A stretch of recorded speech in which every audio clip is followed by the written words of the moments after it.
Yeah, so I think the meet was pretty fair. I mean, obviously there was a ton of people there, so that was a lot of fun, and our kids got exposed to an atmosphere that was a little different. You know, they had longhorn steers there, and the races were started off by horseback, and so it was a pretty cool atmosphere. But I thought our kids ran really, really well there. You know, on the guys' side, Landon and David did what they do. Our number 3 was a little bit further back. Otherwise, we're probably 3 or 4 places higher than where we were. And the women just keep getting better and better. You know, if you look at the times, their times keep coming down. So it was a great experience for the kids and for us, and it was a lot of fun. There's a lot of people there.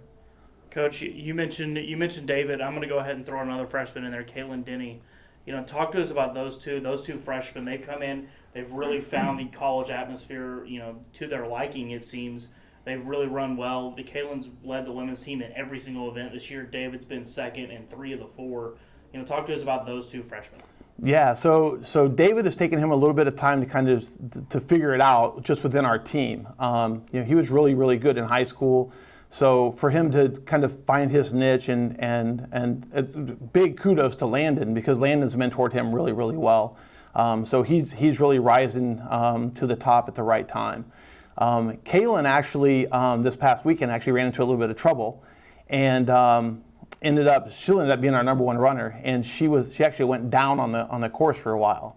So for her to run 19 minutes and literally like passed out for a moment. Like she's one of those kids though that her best is never good enough, so she will keep pressing until she literally collapses. So, but 2 kids certainly that are making a huge impact in our program, and that we're going to build around our future with them. Coach, you got a weekend off this weekend, and then you're going to Portales, New Mexico for the first time for the Lone Star Conference Championships. You know, what's the schedule look like this week? Obviously, probably going to take it easy this weekend and then head out to Portales.